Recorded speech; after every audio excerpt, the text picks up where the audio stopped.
අද මම සූදානම් වන්නේ මේ පාඩම් මාලාවේ 92 වෙනි වැඩසටහන කරන්න. එතකොට මේදී මම විශේෂයෙන්ම මතක් කරගන්න ඕන දෙයක් තමයි ඔයගොල්ලන්ට මතක් කරන්නේ. අපි ගායනයක් කරනකොට මේ ස්වර වලට කොහොමද යන්නේ කියන එක. එතකොට මූලික වශයෙන් රාගධාරී සංගීතයට ඔයගොල්ලන් අත තිබිය යුත්තේ ඇයි කියන එක. එතකොට අපි ගායනා කරන ස්වර රටාව එහෙම නැත්නම් අපි යොදා ගන්නව ස්වර සමූහයක් තියෙනවා. මොනවද ඒ සමූහය? ස්වර 37ක් අපේ මේ භාවිතයේ තියෙනවා සංගීත විෂය ගත්තා. මේ ස්වර 37 කොමල ස්වර, තීව්‍ර ස්වර, සුද්ධ ස්වර යනාදී වශයෙන් එහෙම නැත්නම් මාන්ත්‍ර සප්තකේ, මධ්‍ය සප්තකේ, උච්ච සප්තකේ යනාදී වශයෙන් සප්තක ඇතුළුව ස්වර 37ක් තියෙනවා. ඒතර මේ 37 කොහොමද අපි ග්‍රහණය කරගන්නේ? ඒකට එකම හොඳම පාර හොඳම ප්‍රවිෂ්ඨය තමයි ශාස්ත්‍රීය සංගීතයේ හදන්නේ. දැන් බලමු අපි සුද්ධ ස්වර ටිකක් ගත්තොත්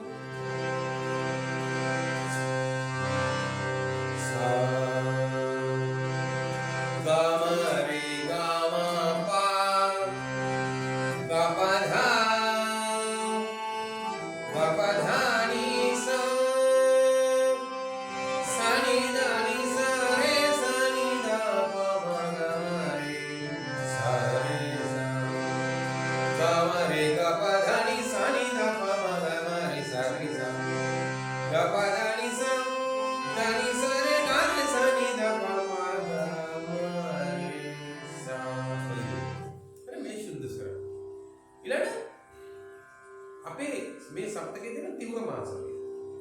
සප්තකවල තියෙන තීව්‍ර මා, මන්ද්‍ර තීව්‍ර මා, මධ්‍ය තීව්‍ර මා, උච්ච තීව්‍ර මා. මේ විදිහට කොහොමද අපි යන්නේ? මේ සඳහා අපි ප්‍රවේශ වෙන්නේ කොහොමද මේ ස්වරවල? දැන් එහිදී එක් රාගයකට නම් කියන්නත් මම මේ සටහන කරගෙන යනවා. නීදා නීරේගා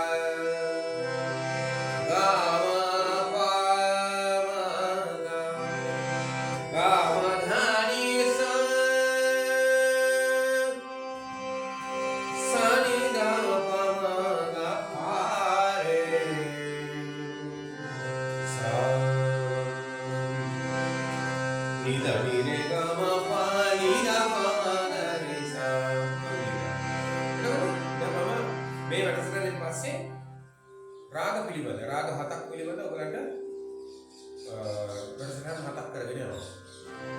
ඒවා අධ්‍යයනය කරලා ඔයගලන් මේ තත්ත්වෙට එන්න මේ පාඩමෙන් තොර ගිහිලා ඔයගලන්ට සංගීතයක් නැහැ කියලා මම කියනවා. ඊළඟ කොමල ස්වර ගන්න මානි කොමල ස්වර සරේගා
අතින් යන ඒ පැත්තෙන් යන ඒ කාර්ය. එතකොට අපි අත ඊළඟට රීදා කොමන වෙලා යන්නේ. සරේ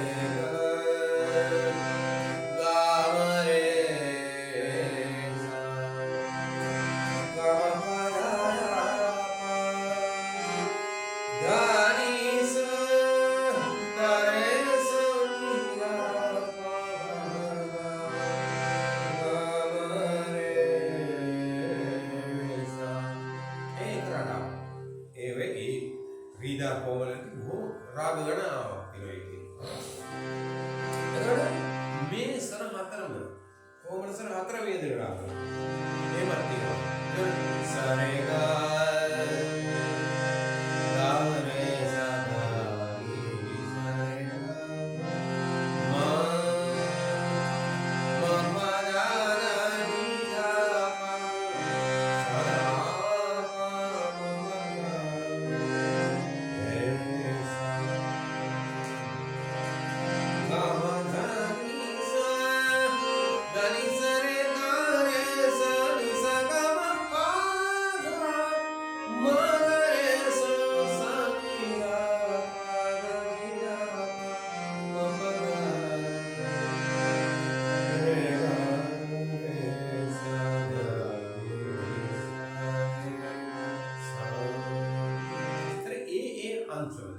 දැන් මේ මම කියපු විවිධ ස්වර රටාවන් වල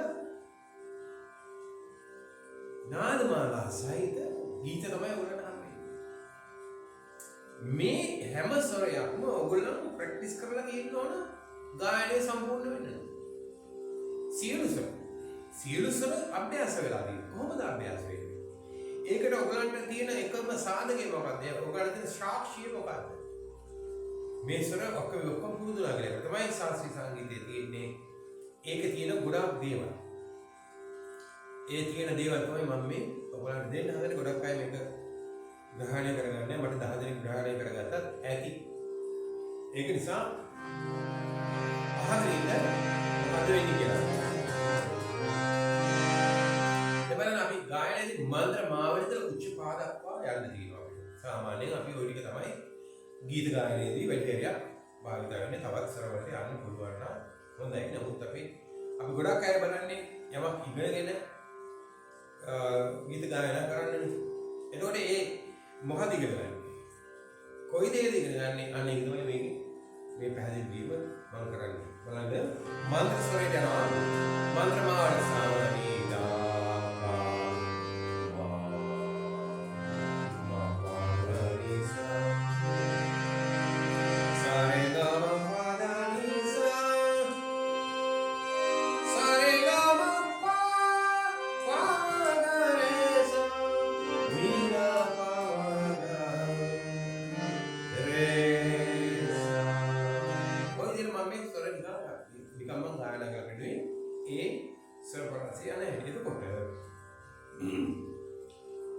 මේ රාගදාගී සංගීතයට අනුව අභ්‍යාස වෙන හැටි කොහොමද?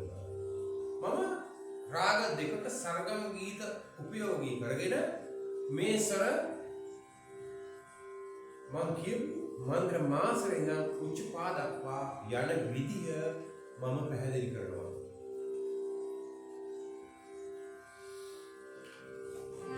ආසාවදී සරගම් එකේ තියෙන මේ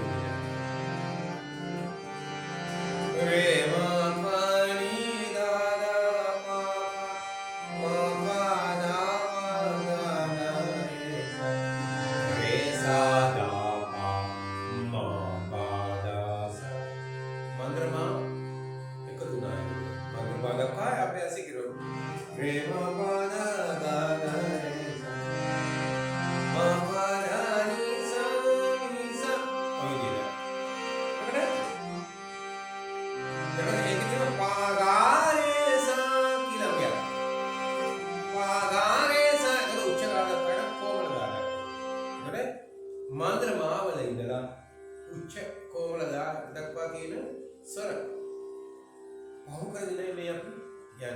දැන් බලන්න උච්ච පාදක්වා යන සරගම එකක් මේ විදිහට තියෙනවා. හරි පහසුයි මේ ඉගෙන ගන්න එක. සදා පදා මම ගම නිලා සාරේ ගම ගරේසා ධනි සරේ නිසා මම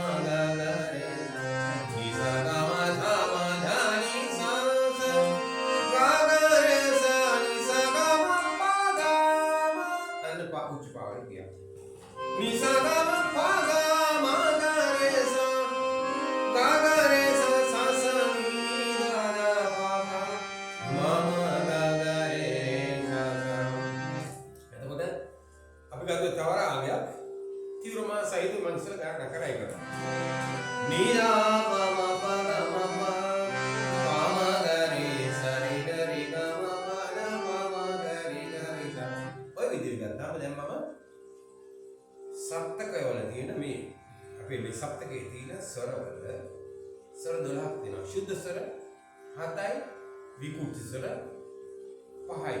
මෙන්න මේ ඔක්කොගෙම මම දැන් ගායනා කරපු ශාස්ත්‍රීය කොටස් වල ඒ සංකල්ප ගීතවල ඒ ස්වරවල මේ ඔක්කොම අන්තර්ගත වුණා. ඉතින් ඔයගලන්ට ඔන්න මම ප්‍රවිෂ්ටයක් ලබා දුන්නා. ඊළඟ වැඩසටහනේ ඉඳලා ඔයගොල්ලෝ පැහැදිලිව තේරුම් ගන්න මේ ඉස්සෙල්ලා අපස්ස සාමාන්‍ය පද ප්‍රවේශිකා සහ පඨාන පුහුණුව කියලා ප්‍රෝග්‍රෑම් 7ක් තියෙනවා.